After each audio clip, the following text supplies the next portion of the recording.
have with us, she's an author, and she has a book out right now that's called As Those Above Fall. I have with us Caitlin Ladd. Caitlin, welcome to the Horror Realm. Thank you. I'm so excited to be here. Good, because we're going to have some fun. We're going to have some fun. Let's do it. All right, so tell us a little bit about As Those Above Fall. Yeah, so it's about a grieving and suicidal witch who meets a vampire, transforming her desire for death into lust for power. So that's sort of the elevator pitch. I would say that the main theme, or themes, I guess there's two main themes, would be grief, because she is she's lost the love of her life, and she's in this state of like profound grief. And the other main theme is power, because she's very, very powerful. I made the decision not to start with a supernatural being who is gaining her power, but to just start with a being who's very, very powerful. But she's figured out that she can't bring her lost love back from the dead. So she's been thwarted, and she's really used to getting her way. So the other major theme in the book is power, and what we should and maybe should not do if we have a lot of it. And where did you get inspiration for this story, Caitlin? So like all writers always say, is we write what we know, and I have experienced grief, and this was sort of my way of working through some of that. So that was an element of it. I'm also by trade a professor of philosophy, and I love ethics and ethical questions, and so that element came into the story. And then lastly, I just really like vampires and wanted an excuse to write about one. I've always been a fan of the vampire genre, or genres. There are multiple vampire genres. And all of those things just came together, and the story started telling itself, and the characters started speaking, and yeah, now I have a book. So, I mean, that's an amazing story. I mean, a vampire and a witch falling in love, grief is involved. I mean, that's an amazing concept. Now, how long did it take you to put all this together?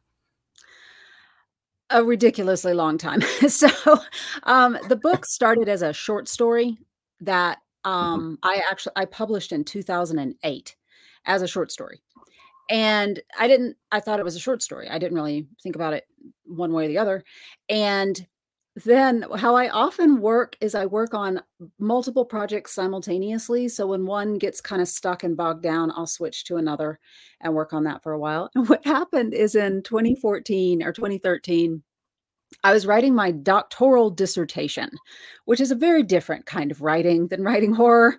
And I needed something to like break up that very meticulous academic, like, right? And these characters started speaking to me again. And so I started working on the manuscript, like in between working on my dissertation. And it, sort of trickled along. I wasn't really focused on writing fiction at that time. I was trying to do this academic thing. And so, I was writing it for fun. I was telling myself the story. But then once I finished the doctorate and got that behind me, I looked at this thing that I had created and I thought, okay, there's sort of something here that it needs to be cleaned up and tidied. But it's a compelling story that I think is worth putting some more time into. And so once I like really got committed with a very rough first draft, it took me about a year to like polish it, pitch it, and then enter the like formal editing phase with my publisher, which took another 6 months or so to get it to like ready for publication. Now the next statement I'm going to ask, okay, so it's going to get us both in trouble, okay? Now, in your story, you were talking about, this witch. She lost the love of her life, and then she meets this vampire. Now, I work in the death care industry. I work in the funeral industry, and most people may not know. Actually, most people probably know this. And this is not all. I'm not making a generalized statement, but I'm just saying this is something that I've noticed in 20-some years I've been doing it. And there's a certain age range this falls in. Men who usually lose their wife, you know, they become a widow, they usually don't get remarried. They usually don't fall in love. They usually fall apart. I mean, they usually become a hoarder, and you know they're found dead in their house for like a month. They've been dead in the house for a month. They become a hermit. You know, they just let themselves go. Women, nah, y'all just fucking go. We're right back at it. And a lot of times we married within a year or two. Why do you think that is?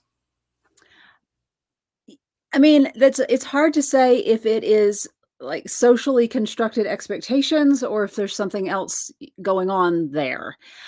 And so I feel like a lot of times in our culture, men are their wives, their partners function as caregivers. And so the women do a lot of the emotional labor in the relationship. Usually the women often take care of very practical stuff in the household, whether that's looking after the children, paying the bills, you know, keeping the roof over their head.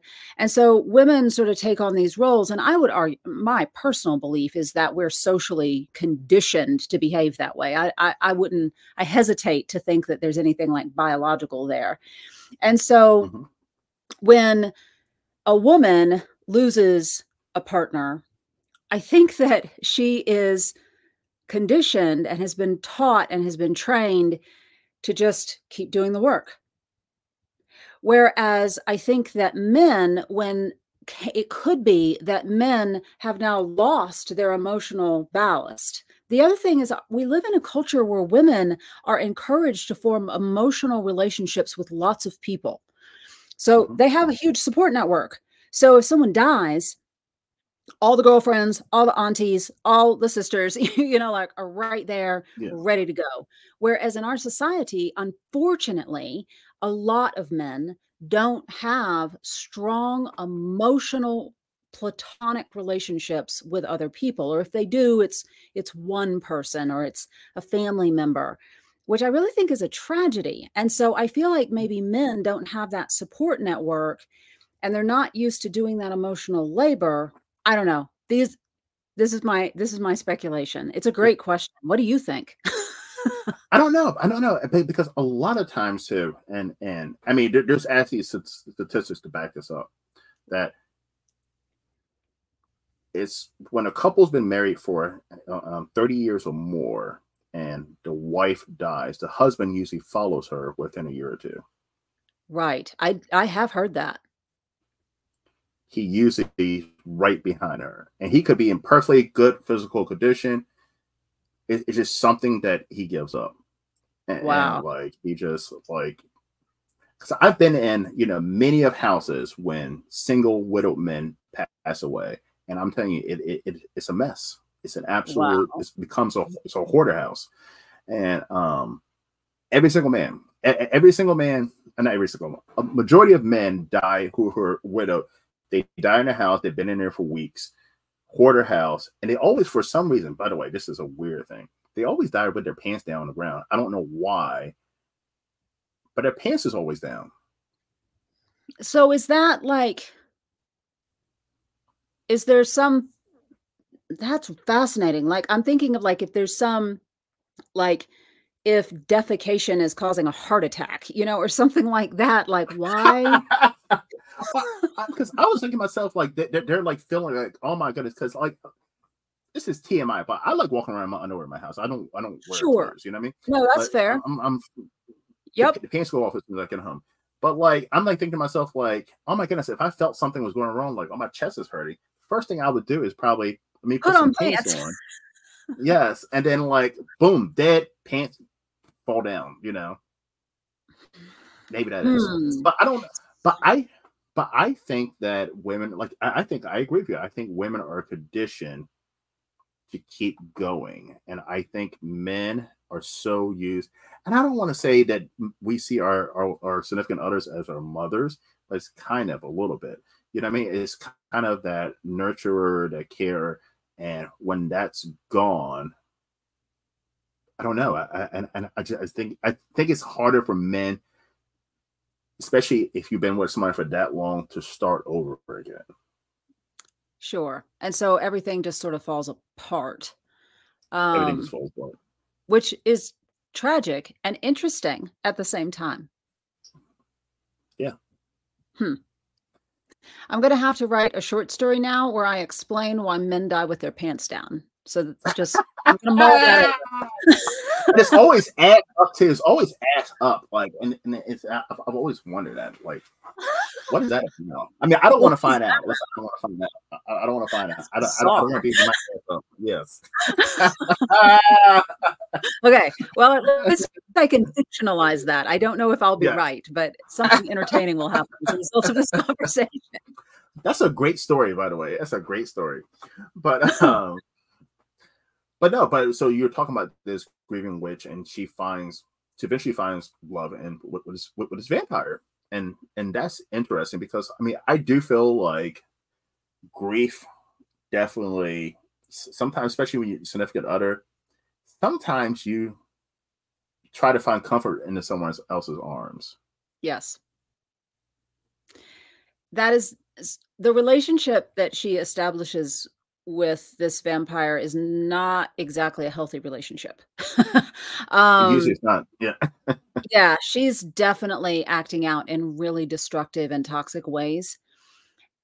When I wrote the book, I made him the more self-reflective, analytic character because he's also, I mean, as a vampire, as an immortal being, he's been around for a long time. He has experienced loss. He's gone through that himself, and he's in this very different position. He has this really different perspective. And so she throws him for a tailspin, though. She uses him. She tries to manipulate him. So it's not a healthy relationship, at least not at first. It's very manipulative and destructive and toxic. And one of the things that I found interesting to write about is how these two characters were navigating that, because they are attracted to each other, they are interested in each other, but there's this huge sort of barrier, which is her grief and self-destruction and power acting out. And so the vampire spends like half the book sort of like reacting to her, like, whoa, like what is even happening? And I thought I wanted to put them on an even playing field, because when we see vampire and witch dynamics in other fiction, often they're both powerful, but the vampire has the, I would say the vampire has the upper hand because of immortality, because of, you know, sort of the strength that vampires are usually portrayed as having. And so the witch is often like scrambling to keep up. And I wanted them to be equally powerful and on equal footing, so that then I didn't have to deal with any of those like power dynamics, that I could really just let them like explode off of each other. And so one of my first readers read the first chapter and said, okay, Callan, you started at 11. How are you going to maintain this through the rest of the book? And I said, well, keep reading. And so they did, and came back and was like, okay, so you started at 11 and it ends at like 17. And so like Whoa. the whole book is, it's very fast. It feels very like I wanted to just like suck people into this world and into the intensity and into the speed at which things were happening. And so, yeah, I don't give the readers very much of a breather. There is a breather at sort of 2/3 of the way through the book, right before the climax happens. There's a bit of a breather, and that reconciles some things and sort of stabilizes some things, but then into the climax it goes. And so it was fun to write. It sounds like fun, but is it draining as an author to write a story so intense? That's a great question. I don't find it draining. I actually find it invigorating, and sometimes I get like sucked in that it's hard to stop writing, which probably says something about me as a human. But I mean, I will say that there are times when, especially considering that the main character, whose name is Zora, she's so manic, I think is the right word, that I did have to sort of like step away from that periodically, like come up for air myself. Because writing that would put me into kind of a weird headspace. And I definitely would have to be like, okay, we're not going to spend the weekend with Zora. We're going to go ride a Yeah. motorcycle. We're going to do something else. Because listen, I envy writers and filmmakers and creators. You know, even I have a YouTube channel, but it's a different kind of creator. But like, because like, I mean, especially when it comes to horror, I can imagine that, you know, when you write such dark, intense stuff, that maybe it might just start feeding on you a little bit, and maybe it might put you in a dark mood. I think that for me and for a lot of horror creators that I've spoken with, we use horror to exorcise our own demons. And so it's like a release for us, or it certainly is for me. And so if I have, oh, I don't know, anxiety, stress, depression, you know, whatever's going on, if I either write horror or consume horror in some way, I feel better. And so it's called, there's a word for it, that there's this psychologist who studies horror and mental health, and he coined the term dark coper. So there are certain types of people who use really dark material to cope with, you know, the existential dread that comes from being human.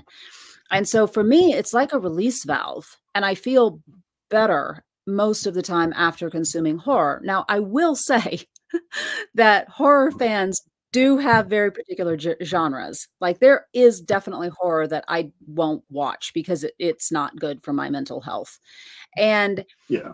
and other people, like, that's their jam, and that's fine, right? And so I am aware that I need to protect certain aspects of my health. So certain types of stories around sexual violence, for example, I can't deal with that. Yeah.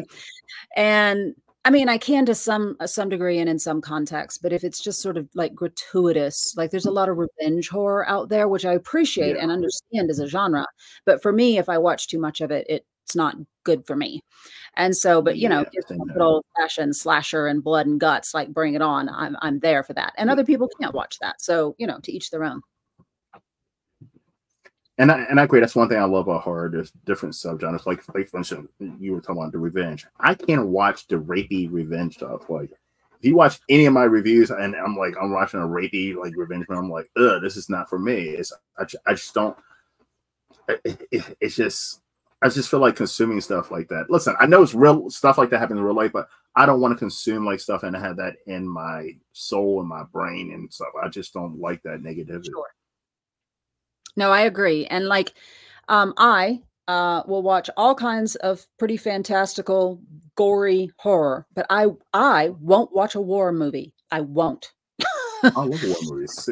Yeah, and I can't do it. Like it just makes me hate humanity and think that we're all fucked, and I just can't do it. And so, but at the same time, like I appreciate the storytellers and the cinematographers and the writers who write that material. Like I get it, and I can't do it personally myself because it's too much. It's too intense and too real. Like I want my horror fantastical. Thank you very much. Not real. Yes. Yes. Good monster. And by the way, a lot of people don't notice about me. So I'm a huge horror fan. I'm a horror guru. I have horror novels.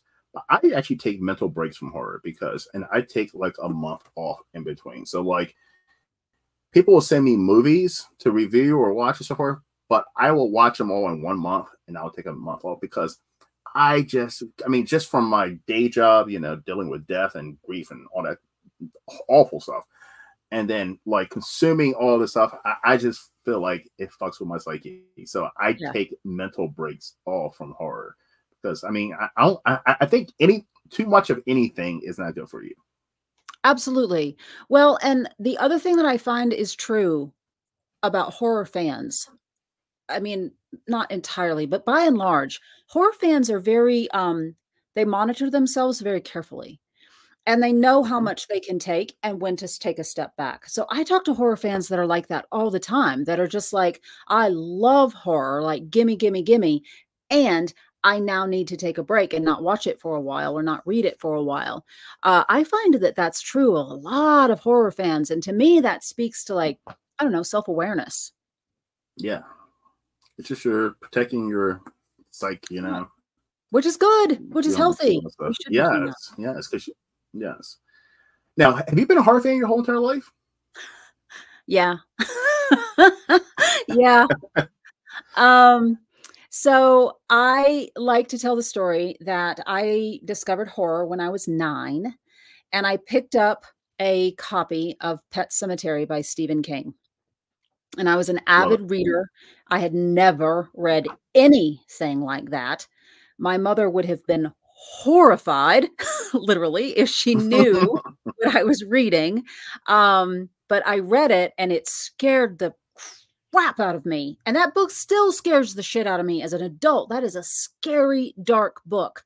And but I was hooked. I was interested in it. And so as a teenager, I started consuming quite a bit of pretty advanced horror. Like, I skipped over all the kid horror. I went straight to the adult horror. And then as I got older, I mean, I consume all kinds of fiction. I love fiction and, you know, almost any form. But horror is sort of my go-to. And then since I started writing horror several years ago now, I started consuming even more horror just because I like to keep up with what's going on in the genre and what's being written, who's saying what, and, you know, stuff like that. So now I would say I consume a lot of horror, but yeah, I always love it. And one of the things that I just love about it, or started really loving about it as an adult, is how political it is and how it takes on big issues of race and sex and, you know, the existential dread of just being, you know, in a meat suit and not knowing really what's going on, and like LGBTQIA issues. I mean, it feels like in some ways it's on the cutting edge of where society is with regard to some of these deeply important social issues. And so once I figured that out as an adult, like, I love that. And I love that horror can do that and push the envelope in ways that other fiction can't. Although I am perpetually perplexed on how something gets categorized as horror and other things aren't horror. Like, that's weird. Like, why is Cormac McCarthy not horror? Like, exactly. I mean, I was having the debate. I was saying, why isn't the Talented Mr. Ripley, why is that not considered horror? That's right. Totally a horror movie. Yeah, it's absolutely a horror movie. It's about a disturbed, strange serial killer. Yes, I mean, you know, so it's kind of weird when some things that are clearly horror don't get categories as horror. I know.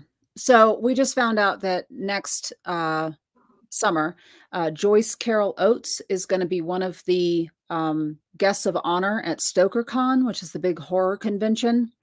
So Joyce Carol Oates, awesome. I'll see you there. Yay. Me too.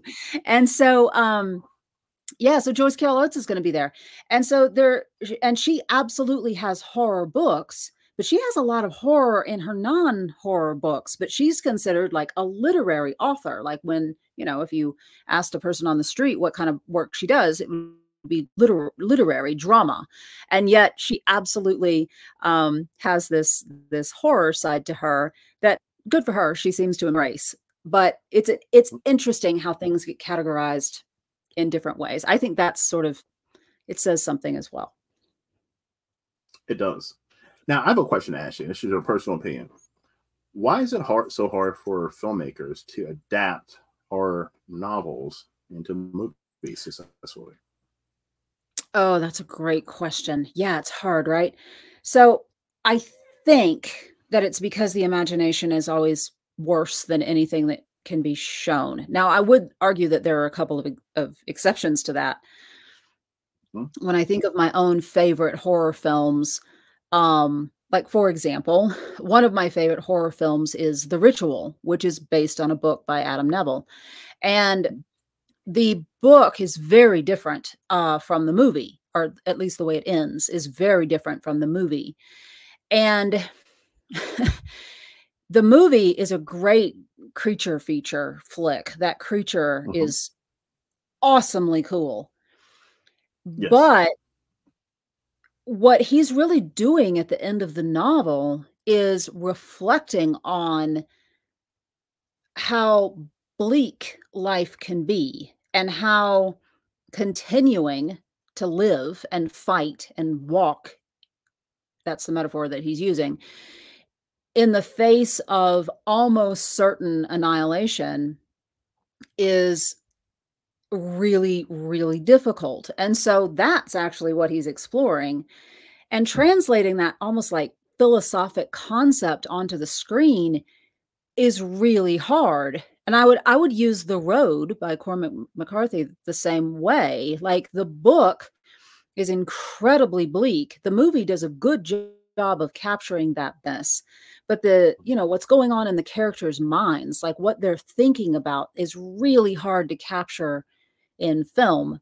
But personally, I don't often, sometimes I do, but I don't often mind when a film deviates from the book. I just sort of see it as two different ways of telling the same story. And one of them is a visual medium and one of them is a written medium, and that those two things are just different in what they can do. Um, Mhm. but I also have a whole laundry list of films where the creature is dumb, the reveal is stupid, where I'm Uh-huh. just like, "Oh my god." And I think Because that's because the imagination is worse than anything that can be shown in many cases. I mean, it's definitely a buzzkill for me when I read a good book, and I'm like, oh my goodness, they're making a movie of it. They're adapting a movie to it, and I'm watching the movie. And I'm like, oh my god, this is a piece of shit. Like, what? How do you get this like so wrong? Like, what the hell? Yeah. Yeah. And, and I also wonder if it's like budgeting issues, or the person who did the screenplay doesn't really understand the story, or, it could be any number of reasons, but that's always just so horribly disappointing. Yeah. Now I wonder. Now I don't know the answer to this question, but do they have the author? I wonder if they have the author sit in on the actual screenwriting process or the actual I think it production process, depends. or do you think they just cut them? They just buy their story and just cut them completely out? I think it depends. And I think it depends on how the contract is written, I think. And so I think, like, sometimes the author does the screenplay, like the author writes the screenplay. And I feel like when that happens, the adaptation is usually pretty close to the book. But sometimes I think that a film company can buy the rights to the film and they own it now. Like, they own the right to adapt it however the hell they please. And the author has no say at all. I think both of those things happen, but I'm not a filmmaker. I'm not sure. But I've talked to a couple of authors who have sold the rights to books, and I've asked, like, so do you get a say? And the answer is usually no, Wow. which would be Would weird. you want a say? I bet say, would you want a say if Blumhouse decided to buy the rights to your book? I mean, ideally, yes, because I do not want them turning my very adult, intense vampire story into the next Twilight. Like, if that happened, I would be really mad. And they will do that. I know. They're like, this is commercially successful, so we're going to call these characters after these characters and run, right? And that Yes. makes me really uncomfortable. But then the other part of me is like, how cool would it be to have a book, bought by Blumhouse? Like, that'd be amazing. And so the other part of me Yes. is like, well, how much money are we talking? Yeah. Yeah, because for the right price, you wouldn't care. I mean, you'd be like, oh well, Right. Like, the book is they're still gonna the book. revisit the book. Yep, That's it's fine. separate, and I think most people are able to separate the book from the movie, which is great. Yeah. Well, and if there's a movie, it might bring people to the book, which could be cool, and they Hmm. could discover the story on their own, in that way. And so I don't know. I would have to think about it really carefully. I mean, ideally, I would at least get like first right of approval or veto power or something over Yeah. decisions in the script. But yeah, I don't think it usually works that way. No. I've always wondered. Yeah, I've always wondered. I'm like, boy, like you were talking about Pet Cemetery. Pet Cemetery, the book is such a terrifying, great book. I'm not saying the movie is not, but like there's a difference. Absolutely. Yeah, that book is intense. Yes, there's a huge difference in between the book and the movie. And I'm like because I mean I know even like Stephen King is getting like he owns the rights back to all his books or something. I think he sold a lot of them and then he's starting to get them back now. I think so too. Yeah, I think so too. Well, and tonight, the new adaptation of Salem's Lot drops on HBO, and so I'm really interested to see it. I mean, the preview, it's very clear that they've made some changes, but nothing in the preview stood out as anything that isn't reasonable to make changes around. And so it looks creepy as hell. It looks really good. And so it's cool that he's now in a position where he can get some of those rights back and then, you know, do what he wants to with them. Exactly. All right. Caitlin, where can everyone find you and your books? Yeah, so the easiest place is at my website, which is www.caitlinladd.com. Everything is linked from my website, including where to purchase the book. You can buy it anywhere books are sold, honestly. And so, but I do have a link from my website to where to purchase the book. I also want to let people know that I have a bunch of my short fiction up on my website in its entirety. I always like to tell people, go get a taste for my writing to see if you like it before like buying a book, right? So it can be challenging to buy a book blind. But the first chapter of this book was published in 2008, and you can read the first chapter for free on my website. Nice. And listen, everyone, the link to the website is down in the description box, so please click on it and take a look. Caitlin, this was a blast having you on. Absolutely. I'm looking forward to meeting you in person next year. Yes, I'm going to see you at StokerCon in Connecticut. So yes, the hard one will be at StokerCon. So awesome. Yes, I still got to find a hotel because the hotel sold out so damn quick. I have a room. I feel really fortunate right now because yes, a whole bunch of people don't have rooms. Yes, I'm like, that's crazy. So I'm gonna have to figure that out, the logistics. Yeah, good luck. Yes, I'm probably gonna have to drive. I was thinking about, like, I live in Baltimore, so it's not that far away. I was thinking about flying in and like just being close by, but apparently the hotels they're available are not close by. So I'm probably just going to take the drive down, just road trip it, and get a hotel in the outskirts, and then just drive in. Oh well, that's probably the smartest move. That's not ideal, but man, it's gonna have to do what we gotta do. Yeah. All right. Well, everyone, thank you for coming to the Horror Room. I am Travis Bruce, and that's Caitlin Ladd. We'll see you next time. Take care.